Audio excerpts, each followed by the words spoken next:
Անդրեյի և Անի Օհանյանի բաժանության թեման օր-օրի նոր շեշտադրումներ է ստանում, ընդգրկելով նաև հայտնիների կարծիքները։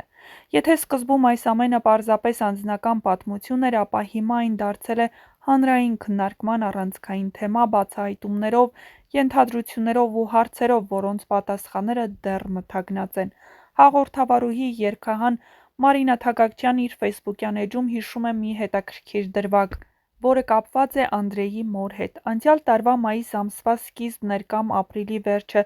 թիվ 2 բուժ միավորումով բժշկի մոտ հերթիս սպասելիս մի կին հետևից տպտպացրեց ուսիս ասելով. «Մարինա, էս դու ես»։ Պտտվեցի տեսնեմ Անդրեյի մայրն ա, զարմացա, հարցրի՝ ինչ եք անում Հայաստանում, ասաց ինչ-որ բժշկական ձև է եկել վերցնի, ապա 2 օրից թռնում ա։ Ասաց Անդրես աղջիկ ա ունենում, չեմ դիմանում երբ հասնեմ, հարցրի ոնց են, Անուշը, Հարսիկը, ասաց վայ, հարցս շատ համեստ, խելոք երեխա ա, մնացածն էլ չգիտեմ։ Այս հիշողությունն այսօր ավելի մեծ նշանակություն է ստանում, կարելի է նման ջերմ ու գոհ պատմության ֆոնին ենթադրել, որ ընտանիքում իսկապես տեղի էին ունենում այն ցավոտ դեպքերը, որոնց մասին այսօր բարձրաձայնել է Անին։ Մյուս կողմից մոդել, հաղորդավարուհի Լուսինե Թովմասյանն ինստագրամում հանդես է եկել բավական կոշտ դիրքորոշմամբ, աջակցելով Անի Օհանյանին։ Բռնության թեման երբեք չի կարելի անտեսել, երբ կինն ունենալով փոքրիկ երեխա պատրաստ է հրապարակել նման ծանր մեղադրանք, դա միայն մեկ բան կարող է նշանակել՝ նա երկար փորձել է լռել, թաքցնել, դիմանալ։ Լինելով հայրենիքից հեռու, փոքրիկով անցնել այդ դաժան ճանապարհը սարսափելի է, և այդ բռնությունը միայն ու միայն դատապարտելի է,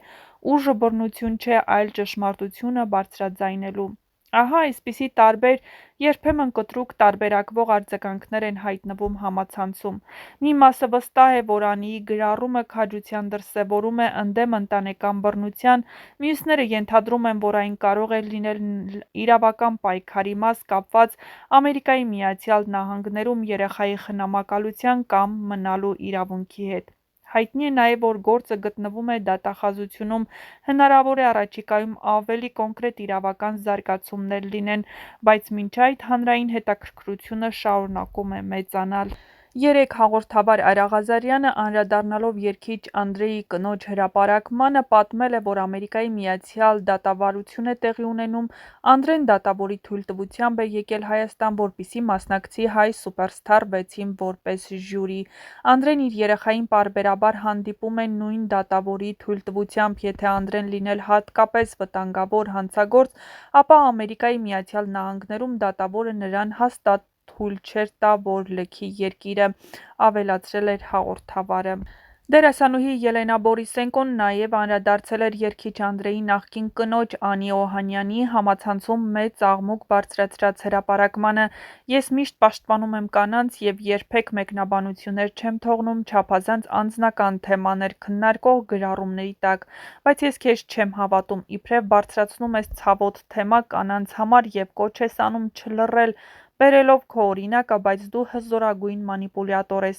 Կյանքի փորձ ունեցող մարդը կարդալով քո գրառումը կտարբերի ճշմարտությունն ու սուտը։ Ես վստահ եմ, որ ճշմարտությունը կհաղթի և Անդրեն կկարողանա արդարանալ քո զրպարտությունից։ Հիշեցնենք օրեր առաջ ինստագրամյան իր էջում Անի Օհանյանը հետևյալ բացահայտումներ արել. «Իմ ճանապարհը լի էր վախերով ու պայքարով, ես սիրում էի այն մարդուն, ով հմայեց ինձ, բայց ջենթլմենի գեղեցիկ դիմակի հետևում սարսափելին էր թաքնված։ Սկզբում ամբողջ ժողովրդի աչքի առաջ ծնվեց հեքիաթը, դուք հավատացիք նրան այնպես, ինչպես ես, շուտով աշխարհը սկսեց փլուզվել,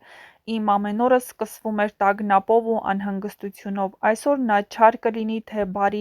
նորից կվիրավորի, կհարվածի, թե կրկին սպառնալու է, որ կզրկի երեխայից։ Ես կարծում էի, որ կարող եմ փրկել ընտանիքը և փոխել նրան դեպի լավը, սակայն նրա ագրեսիան միայն աճում էր, նա չէր գիտակցում, թե որքան ցավ է պատճառում ինձ։ Ես զգում էի, որ հոգիս դանդաղորեն քանդվում է, բայց շարունակում էի հուսալ, որ նա կհասկանա և կփոխվի։